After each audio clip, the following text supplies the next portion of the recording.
Pringles offre gracieusement son soutien à ce podcast. Goûtez à la nouvelle saveur mystère de Pringles et présentez votre solution sur mystèrepringles.ca pour courir la chance de gagner 10 000 $. Vous n'avez aucune idée de quelle saveur il s'agit?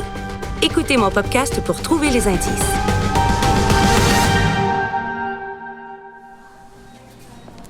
Je me promenais dans les rayons du supermarché et je me suis fait surprendre par le plus grand danger qui guette tous ceux qui font leur marché. Une fringale.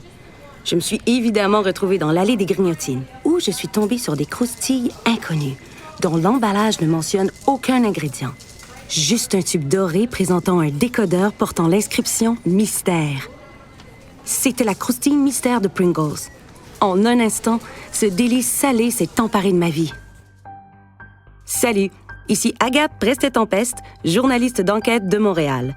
Je suis déterminée à résoudre la question à 10 000 $. Quelle est la saveur mystère de Pringles?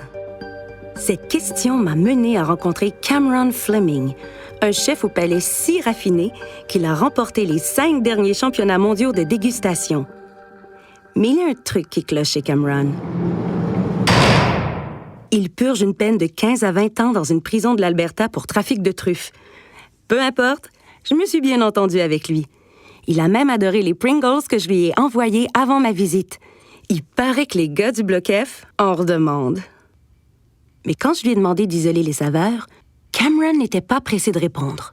Selon lui, les saveurs sont insaisissables et pas faciles à discerner. Et c'est un chef 4 étoiles qui parle. Un homme dont toute la vie tourne autour des saveurs.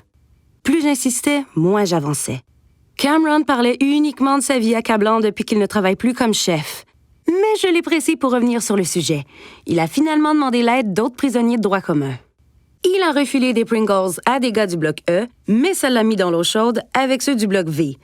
Et oui, Cameron leur devait une faveur, car il lui avait procuré un chalumeau à crème brûlée. Faut dire que Cameron devait bien des faveurs. Ces crèmes brûlées étaient pour les gars du bloc E et S. Peu importe, Cameron n'avait aucune idée et notre entretien n'a mené nulle part. Je devais trouver quelqu'un pour m'aider à résoudre non seulement l'énigme du tube, mais aussi des croustilles. On en parle à mon prochain podcast. Allô, c'est encore moi. Avez-vous trouvé l'indice dans l'épisode de cette semaine? Dites-moi ce que vous en pensez et essayez de deviner la saveur mystère pour courir la chance de gagner 10 000 $ sur mystèrepringles.ca.